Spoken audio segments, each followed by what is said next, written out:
When I, 28-year-old female, was 19, I got pregnant from a one-night stand. The father, Aidan, wanted to be around and was supportive from the start. We never got together, but we became very close friends.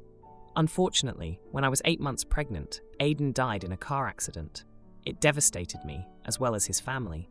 To this day, it haunts me that he was never able to meet our son, Brady. Aidan's family has been heavily involved in Brady's life since the beginning. Birthday parties, celebrations, etc., they always made me feel welcome. I started dating again when Brady was 2, and his parents, Michelle and Dan, actually encouraged me too. They said I deserved to be happy. They even watched Brady occasionally so I could go on dates. Brady has always been told about his dad. When Brady was 4, I met Justin, now 31 years old.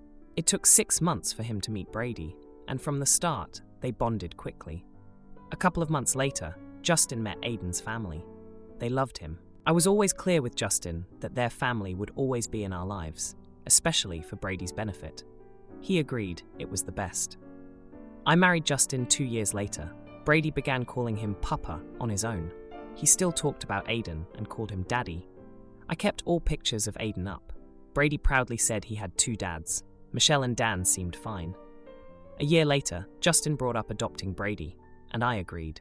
That's when Dan and Michelle began to show their displeasure. I explained that we would never stop Brady from seeing them. We would always talk about Aidan, show pictures, etc. We also planned on hyphenating their last name with Justin's. Dan and Michelle argued with me. I tried to keep things calm for Brady's sake, but then Michelle and Dan tried to stop the adoption. It didn't work, and the adoption went through. But because of their contesting, it took longer and only went through last year.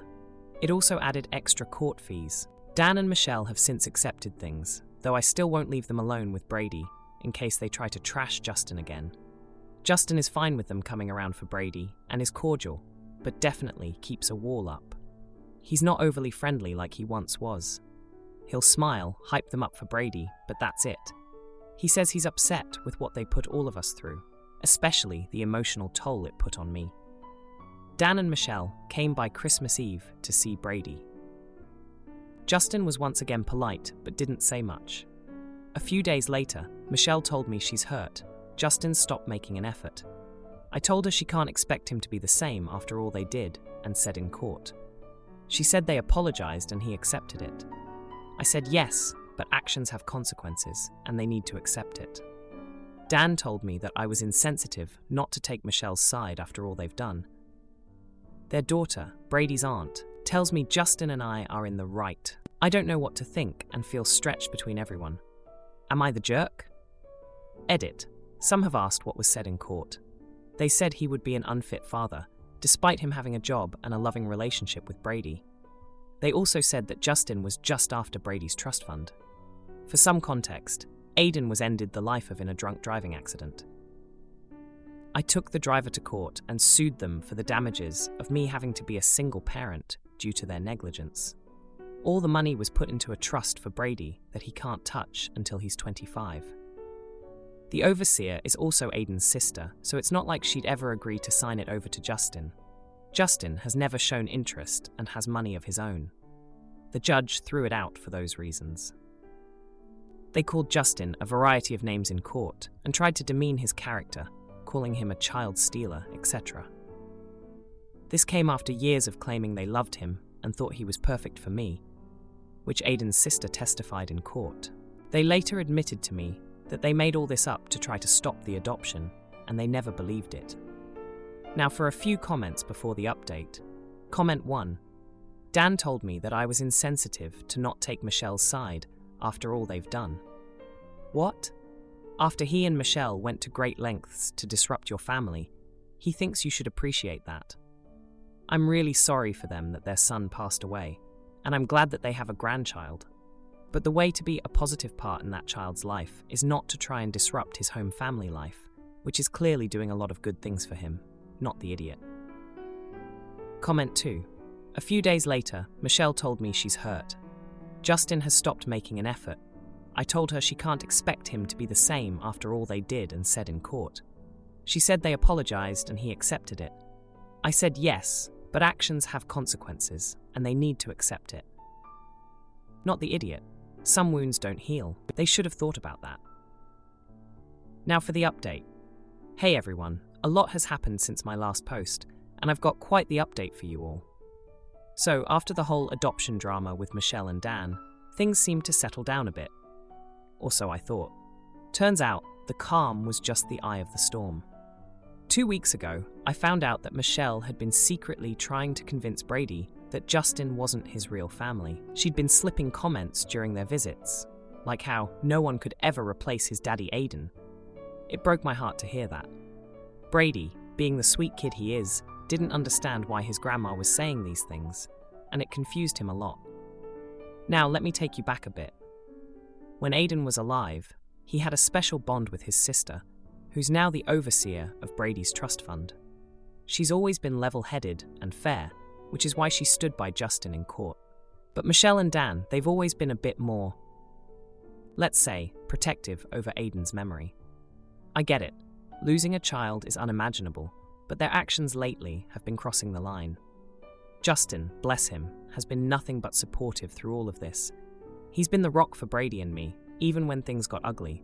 But after this latest stunt, I could see the hurt in his eyes. He's been so patient, even after they accused him of being after Brady's trust fund, which is ridiculous. Justin has his own successful career and has never once asked about the fund. The confrontation happened last weekend. Justin and I sat down with Michelle and Dan to talk about what was going on. It was tense, to say the least. Michelle tried to defend her actions, saying she was just trying to keep Aiden's memory alive. But Justin wasn't having any of it. He told them that undermining our family wouldn't bring Aiden back, and that it was only hurting Brady. Dan, surprisingly, stayed quiet for most of the talk. I think he knew they'd crossed a line, but here's the jaw-dropping moment. Michelle broke down and admitted that she was scared of losing Brady to us. She said that with the adoption finalized, she felt like she was being replaced as a grandmother.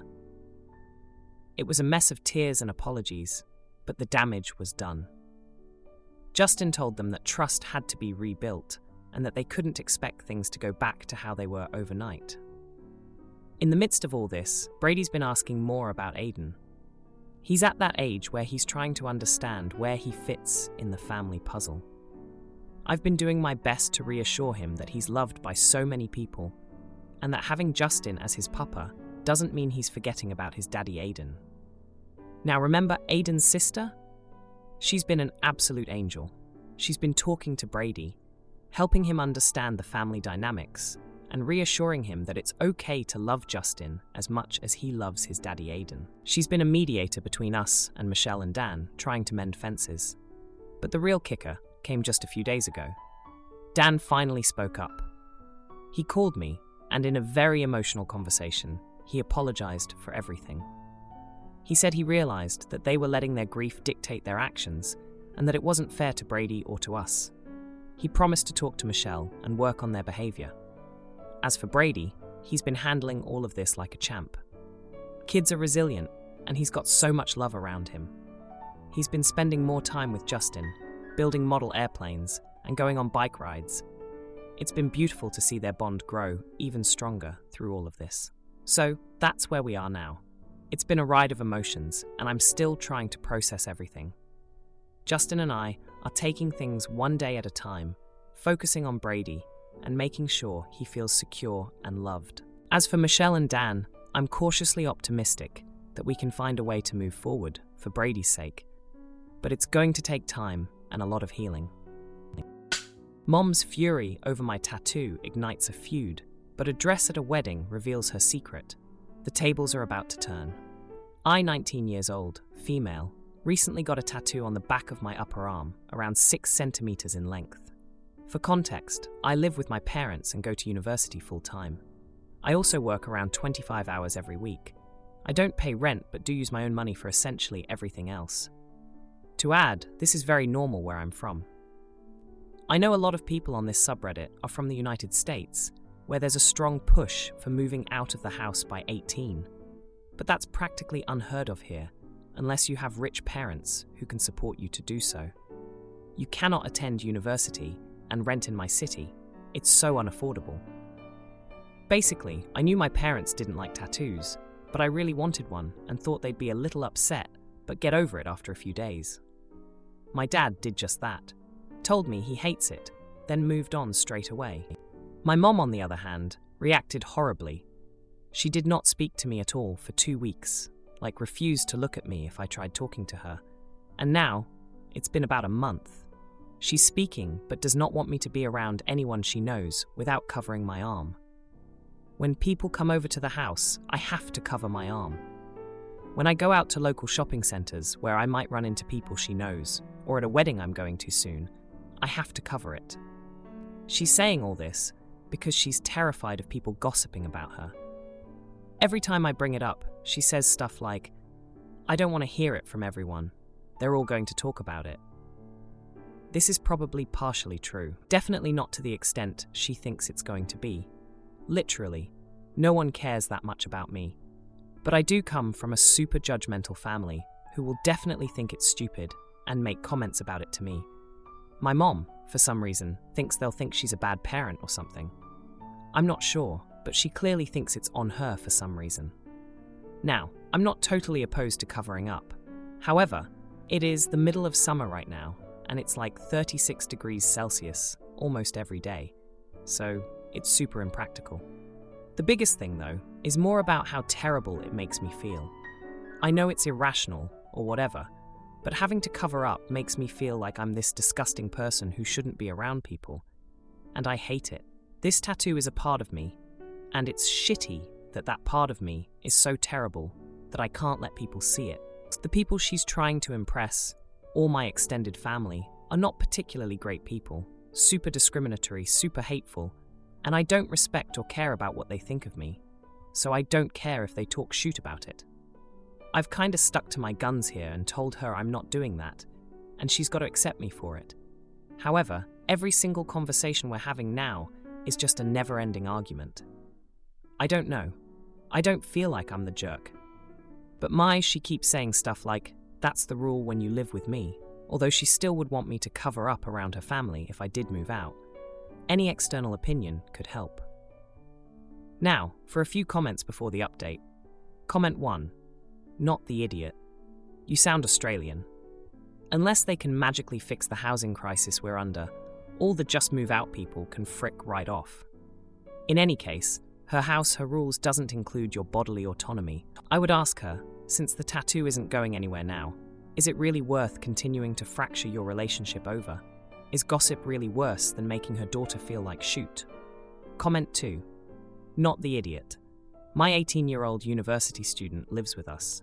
We pay her tuition, etc. She also works, but we basically support her. This does not mean I own her body. My only complaint might be that if she can afford to get a sleeve, she can kick in for tuition, or her car insurance or cell phone, etc. Your mom needs to chill. Who's gossiping about tattoos in 2023? Everyone and their grandma has one. Now for the update. Hey everyone, it's been a week since I last posted about the tattoo drama with my mom, and let me tell you, things have escalated in ways I never expected. I thought I'd give you all an update, because the situation has taken some chaotic turns. So after my last post, I tried to keep the peace at home. I was covering up my tattoo when my mom's friends or our relatives came over, even though it was super hot outside, and it made me feel like I was hiding a part of myself. But then, my cousin's wedding came up, and that's where everything blew up. I decided to wear a dress that didn't cover my tattoo because, honestly, I was tired of feeling ashamed. I thought my mom would be mad, but I didn't expect her to completely lose it. At the wedding, she pulled me aside and started yelling at me in front of some family members. She said I was embarrassing her and that I had no respect for her feelings.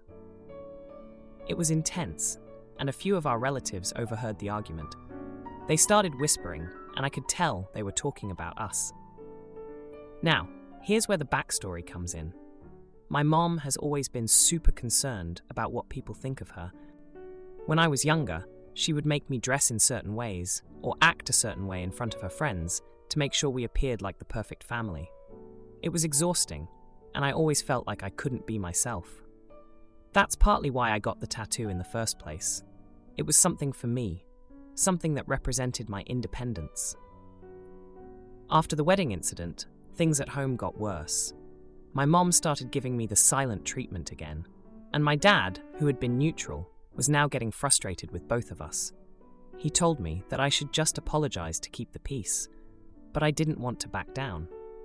I felt like this was about more than just a tattoo. It was about me being able to make my own choices. Then, 2 days ago, my aunt, my mom's sister, came over to our house. She's one of those relatives who's always stirring up drama, and she loves to gossip. She started talking about the wedding and how everyone was shocked by my tattoo. My mom was clearly embarrassed, but she didn't say anything. I was getting ready to leave the room when my aunt said something that stopped me in my tracks. She mentioned that my mom used to have a tattoo when she was younger. I was shocked. My mom, who had been so against tattoos, had one herself? I couldn't believe it. I confronted her about it, and after some arguing, she admitted that it was true. She had gotten a tattoo when she was about my age, but she had it removed before I was born because she regretted it and didn't want me to ever find out. This revelation changed everything. I started to see my mom's reaction in a new light. Maybe she wasn't just worried about gossip. Maybe she was trying to protect me from making a decision she thought I'd regret. But instead of talking to me about her experience, she tried to control me. The arguments at home have calmed down a bit since then. But there's still tension. My mom and I haven't fully resolved our issues, but we're talking more. I'm trying to understand her perspective, but I also want her to understand that I'm my own person and that my tattoo is important to me. And here's the juicy twist.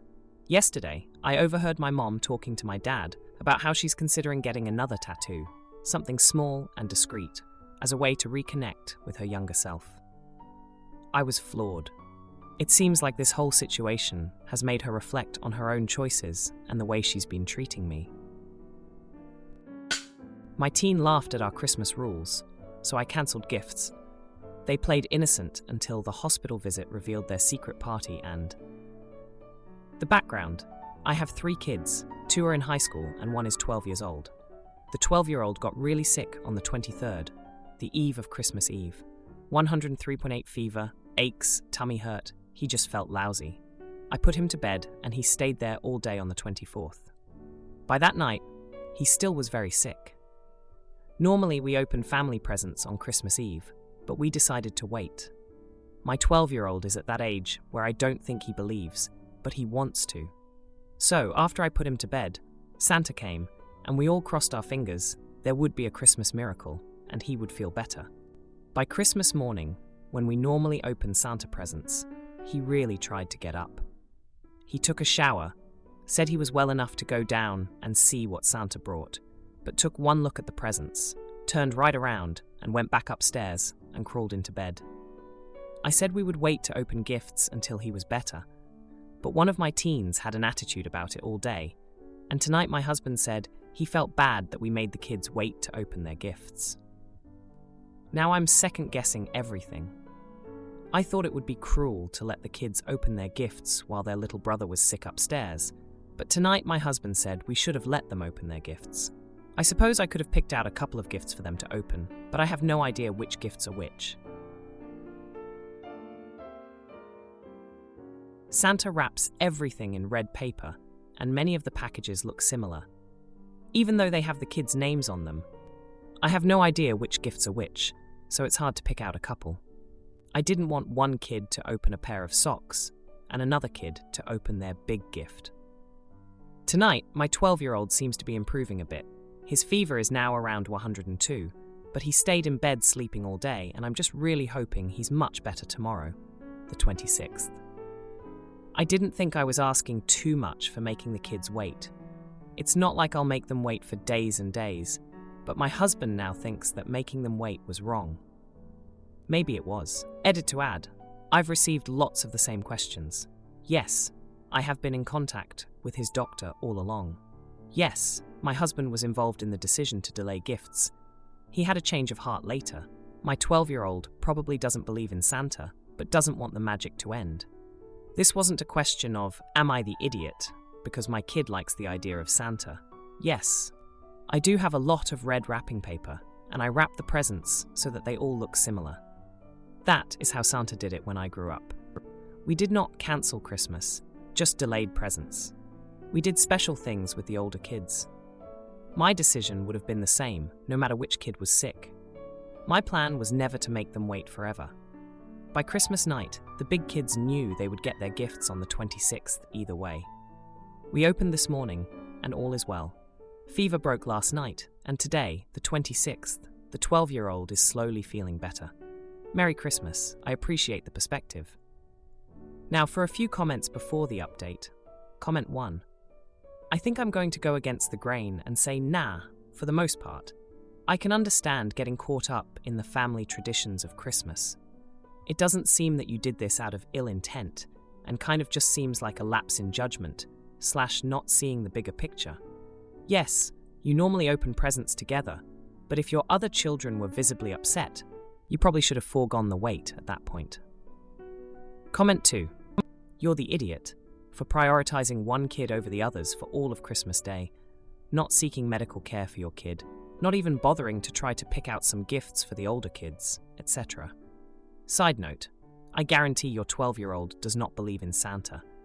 All kids enjoy the excitement of Christmas, including your teens. All you did was take away their excitement because the younger son was sick. Now for the update. Hey everyone, thanks for all the support on my last post. I wanted to give you an update on the situation since it's been a tense couple of weeks. So, after my last post, things seemed to be looking up. My 12-year-old's fever broke, and we thought we were in the clear. We finally opened presents on the 26th, and the kids were thrilled. But then, things took a turn for the worse. The day after we opened gifts, my 12-year-old's fever spiked again, and he was worse than before. We rushed him to the hospital, and it turned out he had a severe infection. He had to stay there for a few days, and it was really scary for all of us. The older kids felt guilty for being upset about the presents, and my husband and I were just worried sick. While my youngest was in the hospital, my oldest, who's 17, decided to throw a secret party at our house. I guess they thought it would be a good distraction or something. It was a disaster. The house was a mess, and one of the neighbors called the cops because of the noise. It was the last thing we needed with everything going on. In the midst of all this, my husband's work started giving him a hard time. He'd taken a few days off to be with our son in the hospital, and his boss was not understanding at all. They even threatened to cut his hours, which we really can't afford right now. But here's where things get really crazy. My middle child, who's 15, has been seeing someone from school. We knew they were close, but we didn't know how serious it was until we found out they'd been sneaking around behind our backs. They were caught by a teacher in a compromising situation at school, and it's turned into a huge ordeal. The school is threatening suspension, and we're just beside ourselves. And if that wasn't enough, my husband and I have been at odds over everything. He thinks I'm too strict with the kids, and I think he's not strict enough. It's been a lot of arguing and tension in the house, which is the last thing our kids need right now. But here's the kicker. Remember how I said all the presents were wrapped in red paper and I couldn't tell them apart? Well, it turns out I mixed up some of the labels. My oldest got a video game meant for my youngest, and my youngest got a book meant for my oldest. It was a complete mix-up, and the kids were pretty upset about it. Now, for the subtle bit of karma, the neighbor who called the cops on my oldest's party, turns out they were having their own issues. Their son, who's always been a bit of a troublemaker, got caught trying to shoplift, and now they're dealing with their own family drama. It's not that I'm happy about their misfortune, but it's a reminder that every family has its problems. So, that's where we're at. It's been a rough couple of weeks, and I'm just hoping things start to look up soon. My youngest is finally home from the hospital and on the mend, and we're trying to navigate the school situation with my middle child. As for my oldest, they're grounded indefinitely, and we're still trying to sort out the mess with my husband's job. If you liked this video, you'll probably like these too. Also, while you're here, please consider subscribing. It's your support that keeps this channel alive and allows me to make better and longer videos. Have a great day.